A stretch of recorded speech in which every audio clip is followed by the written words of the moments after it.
Baráttan stækkun álversins í Straumsvík barátta Davíðs við Golíat, sagði Þórunn Sveinbjarnardóttir á átakafundi í kvöld.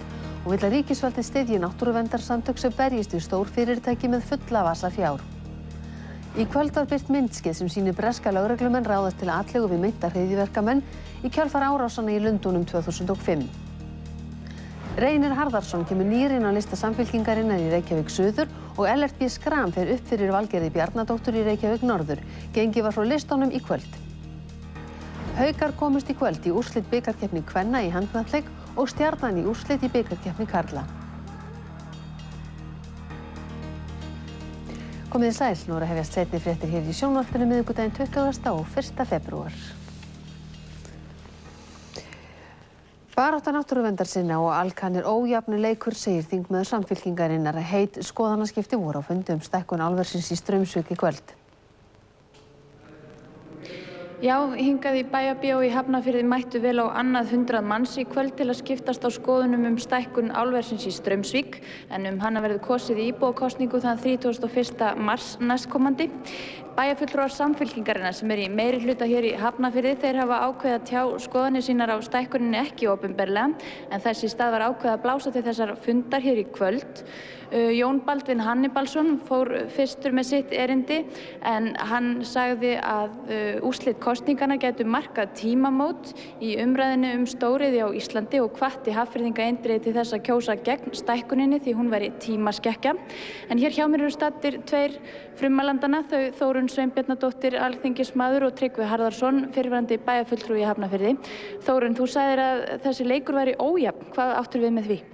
Ég og aðalega við það með því að Alcan hefur greinilega næga peninga til þess að koma sínum málum á framfæri og sínum málflutningi og eins og við höfum orðið vitni að hefur nýtt sín tækifæri til þess. Þeir sem hins vegar kynnu að vera andvígir stækkuninni sitja ekki við sama borð, hvort sem það eru einstaklingar eða félagasamtök, og þetta er raun og veru bara endurtekning á því sem við höfum horft upp á í umræðunni áður virkjanir og stóriðju. Þannig að ég vildi vekja athygli á því að það hefur ekkert breyst í þeim efnum. Hvaða lausn ertu með þessum vanda? Lausnin er kannski sú að reyna að jafna leikinn og að ríkisvaldið getur gert það með því til dæmis að styrkja umhverfisverndarsamtök. Takk fyrir þetta, Þórunn. En Tryggvi, þú hefur nú búið hérna í Hafnarfirði alllengi og verið nágranni álversins. Hver er afstaða þín í þessu máli? Já, í skemmstu máli sagt þá er ég fylgjandi þessari deiliskipulagstillögu sem gefur okkur möguleika á að stækka álverið einhvern tímann í framtíðinni hér í Hafnarfirði.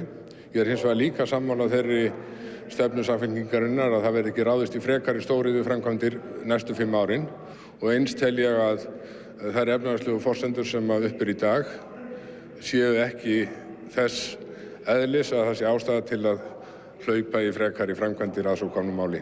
En muntu kjósa með og móti stækkun það 31. mars? Landsmenn og landsyfirvöld taka sínar ákvarðanir. Við hér í Hafnarfirði tökum það sem snýr að okkur. Við getum ekki tekið ákvarðanir fyrir alla landsmenn og ríkisstjórn Íslands. Þeir verða að axla sína ábyrgð sjálfir og ég ætla ekki að axla þá ábyrgð fyrir þá. Rétt að lokum, nú hefur Ingibjörg Sólrún Gísladóttir formaður Samfylkingar lýst afstöðu sinni í málinu. Hún er mótfallin stækkuninni. Er sundrung í Samfylkingunni vegna þessar stækkunar, Þórunn?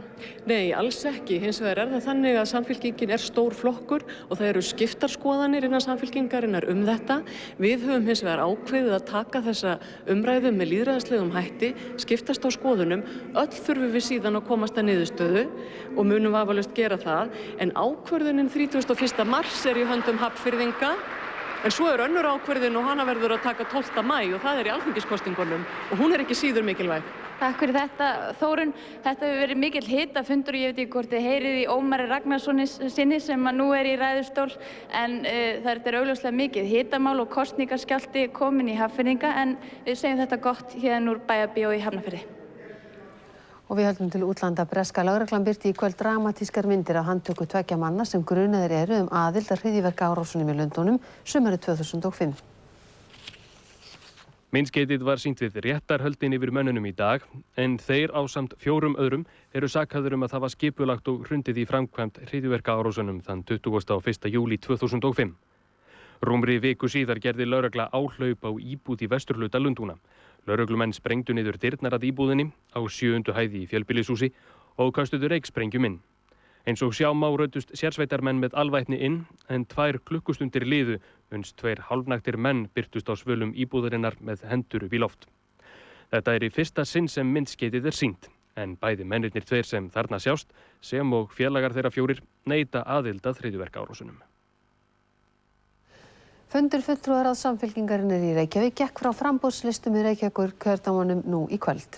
Í Reykjavík suður Ingibjörg Sólrún Gísladóttir í 1. sæti, Ágúst Ólafur Ágústsson í 2., Ásta Ragnheiður Jóhannesdóttir í 3., Mörður Árnason í 4., Kristrún Heimisdóttir í 5., Reynir Harðarsson kemur nýr inn í 6. sæti og Bryndís Ísfoldur Hlöðversdóttir í 7. sæti. Í Reykjavík norður Össur Skarphéðinsson í 1. sæti, Jóhanna Sigurðardóttir í 2., Helgi Hjörvar í 3., Steinunn Valdís Óskarsdóttir í 4., Ellert Schram í 5. sæti, Valgerður Bjarnadóttir í 6. og Margrét Björnsdóttir í 7. sæti. Mörg nýju nöfn á listanum meðal annarra Ragnheiður Gröndal, Lárus Ýmir Óskarsson og Margrét Kristmannsdóttir. Það verður vandasamt verk að aðlaga heilsuverndarstöðin í Reykjavík að hótelrekstri að mati Péturs Ármannssonar arkitekts. Húsið hafi einstaka stöðu vegna menningarsögulegs gildis sem listaverk og kennileiti í borginni. Heilsuverndarstöðin teiknuð af Einari Sveinssyni og Gunnari Ólafssyni. Húsið sem tekið var í notkun árið 1955 friðað, en það hefur mörg höfundareinkenni þeirra sem teiknaðu það. Það margt mjög sérkennilegt hér, útskotsgluggar, hallandi, þakgluggarnir hérna og síðan hringgluggarnir sem að mörgu leyti sem að einkenna mörg hús Einars. Þannig að stærsta súlurnar, já, og þessar brýr. Ég geti trúað því að þessar súlur og þessar brýr hafi mikið með aðgengi húsins að gera og aðstæður hérna, landhalla og hvernig húsið situr á lóðinni.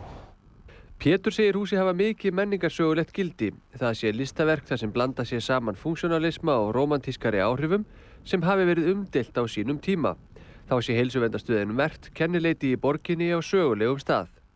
Nýir eigendur heilsuverndarstöðvarinnar ætla að byggja á samþykktum byggingarreit sunnan við húsið. Pétur telur að vandasamt verði að byggja þar en það sé hægt ef unnið sé á smekklegan hátt. Hið sama gildi að hefja nýja starfsemi í húsinu en hinir nýju eigendur ætla að reka þar hótel. Þetta vissulega mjög vandasamt viðfangsefni í þessu tilviki vegna þess að byggingin svo sérsniðin að því hlutverki sem hún gegndi sem heilsugæslubygging. Og mér finnst að mestu máli skipti að þessi bygging sé aðgengileg almenningi því að þannig var hún jú hugsuð.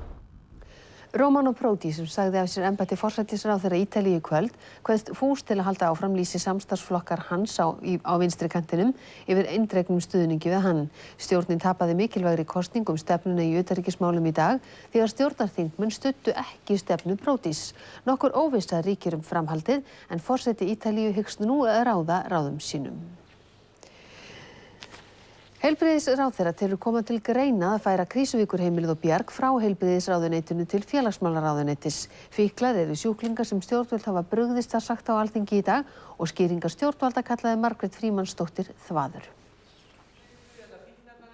Margrét Frímannsdóttir ræddi meðferðarúrræði fyrir áfengis- og vímuefnasjúklinga við heilbrigðisráðherra á Alþingi í dag. Hún sagði málið óneitanlega tengjast byrginu og hún segir stóran hóp fíkla ekki fá viðeigandi fagþjónustu sem slíkir. Ráðherra sagði sjúkdómsgreiningu ávallt í höndum lækna en kannski þyrfti að einfalda kerfið. Rétt hins vegar að skoða hvort einhver þjónusta sem nú veitt á vegum heilbrigðisráðuneytisins ætti betur heima hjá félagsmálayfirvöldum. Því það mikilvægt að skilgreina ekki þjónustu sem í eðli sínu félagsþjónusta yfir til heilbrigðisstofnana. Mætti það til dæmis nefna Krýsuvíkurheimilið og Bjarg. Spurt var hvort fordómar væru hér enn í garð fíkla, það ekki séu viðurkennda sjúkdóma að ræða og Ellert Schram spurði hvort það væri viðhlítandi að senda sjúklinga í meðferð hjá trúarlátturum og fyrrverandi fíklum í afeitrun.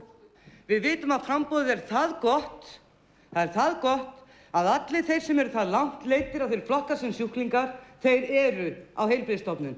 Hvers slags þvaður þetta? Hvers slags þvaður þetta? Hvers vegna varð meðferðarstofnun eins og Birgir til? Kvennasamtökin í landinu ætla að sjá til þess að framkvæmda áætlun í jafnréttismálum verði fylgt eftir en til þess vantar fé. Samtökin ætla að halda fundaröð með fulltrúum stjórnmálaflokka í aðdraganda kosninganna. Ýmis félagasamtök sem fjalla málefni og réttindi kvenna héldu sameiginlegan fund í morgun. Á fundinum var sérstaklega fjallað kynbundið ofbeldi. Meðal annars var rætt nauðsyn þess að endurskoða fyrningarfresti í kynferðisbrotamálum og þyngingu refsinga.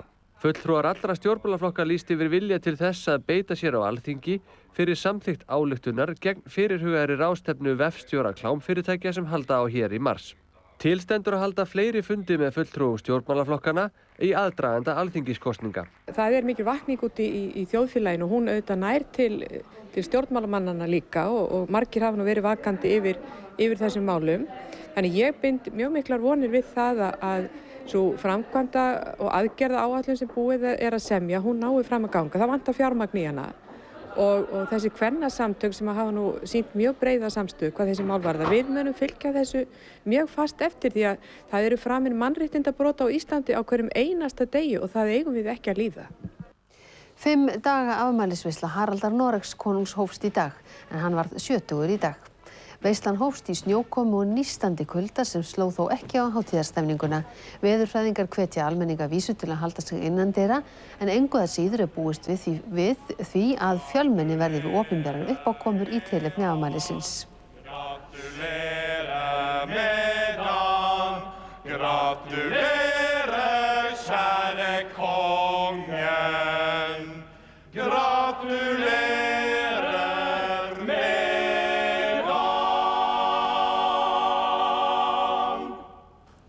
Og að öðru, þeir sem halda að Michelin sé einungis nafnstór stekkjaframleiðanda hafi ekki alveg rétt fyrir sér.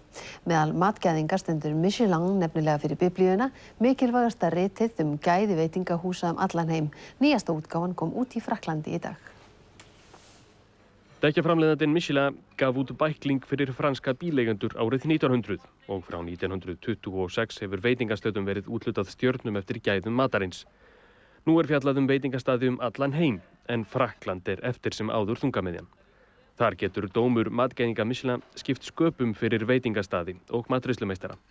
Það telst því til tíðinda þegar nýr kokkur bætist í hóp þeirra sem fá 3 stjörnur, ekki síst þegar kokkurinn kona. Anne-Sophie Pic fyrsta franska konan sem hlýtur 3 stjörnur og einungis sú 4. í heiminum sem kemst í þennan eftirsótta flokk. Pic á veitingahúsi í Valence í Suður-Frakklandi þar sem áherslan á sjávarrétti eins og sjóvartara af grunnsævi sem gufusoðin í japönskum wakame-þara og borin fram með Gilliardó ostrumólum, gúrkutjötni og vodka sítrónusmjörsósu. Aðrir kokkar ekki jafn glaðir, eins og þeir á Taivon, einu mustera franskrar matargerðar í París. Þeir mistu 1 stjörnu, nokkuð sem hefur reynst dauðadómur annarra staða. Matgæðingar Michelin hafa hingað til ekki gert úttekt á íslenskum veitingastöðum. En það var heldur ekki fyrr en 2005 sem frökkunum þótti sér sambóðið að bragða á mat í Bandaríkjunum. Óhætt að fá vatn í munnin þarna, en við snúum okkur að allt öðru. Við ætlum að líta á viðskiptin í Kauphöllinni. Þau námu tæpum 12 milljörðum króna í dag og úrvalsvísitalan lækkaði 0,46% og nú 7.316 stig. Dow Jones lækkaði 0,3%, Nasdaq hækkaði 0,2% en Fuji-vísitalan lækkaði 0,9%. Gengisvísitalan hækkaði 0,09% og veiktist gengi krónunnar sem því nemur. Dalurinn hækkaði og var tæpar 67 krónur, evran hækkaði og var tæpar 88 krónur og pundið hækkaði og var rúmar 130 krónur þegar viðskiptum lauk í dag. Það var helst í fréttum okkar klukkan 7 að Bretar hverfa frá Írak 2008 og Danir strax í haust á sama tíma og Bandaríkjamenn fjölga í herliði sínu. Til marks að allt gangi vel, segir Dick Cheney. Götuverð þeirra 4 kíló af kókaíni sem fundust í bíl við Sundahöfn í nóvember 360 milljónir króna. Efnana var ekki vitjað fyrr en í þessum mánuði. Náttúruverndarsamtök Íslands hafa kært klæðning og Kópavogsbæ til lögreglu fyrir náttúruspjöll í Heiðmörk. Vinnueftirlit ríkisins tók út framkvæmdasvæðið í Heiðmörk í dag. Íslendingar upplifa nú mesta hagvaxtarskeið sögunnar og kaupmáttur hefur stóraukist, fullyrti stjórnarliðar á Alþingi í dag. Stjórnarandstæðingar sögðu misskipting og misrétti hafa stóraukist og stafa af ójafnaðarstefnu ríkisstjórnarinnar. Þjóðfélagið hefur fjárfest gífurlega í eldra fólki sem ætti að fá að ákveða hvenær það hættir störfum að mati sérfræðinga á ráðstefnu þar sem spurt hvort öldrun sé úrelt. Kona á níræðisaldri sem verið hefur með hrörnun í augnbotnum í 15 ár segir reglulegt eftirlit hjá augnlækni geta skipt sköpum. Lyf sem spornar við sjúkdómnum á byrjunarstigi væntanlegt á markað. Og öskudagsseiðirnir lögðust af víðast hvar í kringum aldamótin 1900 nema á Akureyri. Þar hafa seiðirnir alltaf verið í fullu gildi og eru enn. Og nú eru það íþróttirnar. Einn leikur var á Íslandsmóti kvenna í körfuknattleik í kvöld. Grindavík vann Keflavík með 93 stigum gegn 86 á útivelli og Haukar tryggðu sér í kvöld sæti í úrslitum bikarkeppni kvenna í handbolta með öruggum sigri á Val. Haukaliðið hefur verið heldur brottgengt í deildinni í vetur á meðan Valstelpum hefur gengið flest í hag og eru í öðru sæti deildarinnar. En það var eitthvað annað upp á teningnum í kvöld þar sem Haukar hreinlega völduðu yfir Valstelpur í fyrri hálfleiknum. Þær komust í 3-0 og síðan í 7-2 og 13-3 en í lok fyrri hálfleiks var staðan 14-3 fyrir Hauka. Hreint ótrúlegar tölur og þó að Valstelpur hafi náð að bæta sig eitthvað í síðari hálfleik munaði 7 mörkum í leikslok lokastaðan 25-18 fyrir bikarmeistara Hauka sem eru þar með komnar í úrslit bikarkeppninnar og mæta þar Gróttu. En markahæst í liði Hauka í kvöld var Sandra Stojkovic með 7 mörk og Ramona Pekaskite skoraði 5 en Helga Torfadóttir átti stórleik í markinu og varði yfir 20 skot. Og í bikarkeppni karla komst Stjarnan í úrslit með góðum sigri á ÍR í kvöld. Stjarnan var sterkari heldur en botnlið ÍR í fyrri hálfleiknum og hafði 4 marka fórustu á honum loknum 13-9. En hér sjáum við Guðmund Guðmundsson skora eitt af 3 mörkum sínum úr hraðaupphlaupi. En ÍR-ingar börðust vel allan tíman og létu stjörnumenn hafa vel fyrir sigrinum en það fór svo að Stjarnan sigraði með 27 mörkum gegn 24 eða 3 marka mun.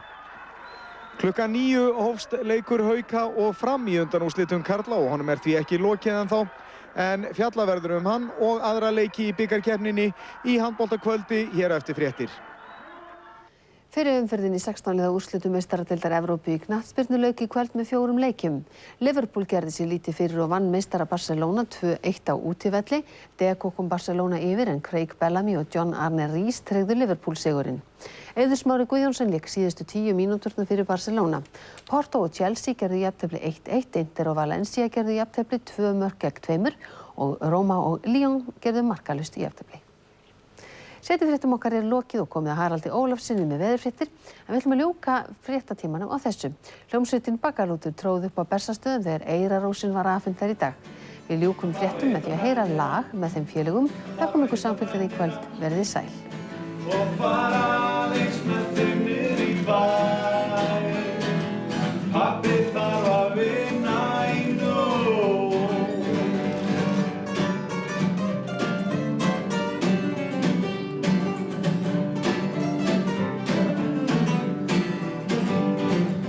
Hættu nú að kjökra í koddann þinn. Já, farðu nú að sofa í hausinn þinn. Þó mamma skellir hurð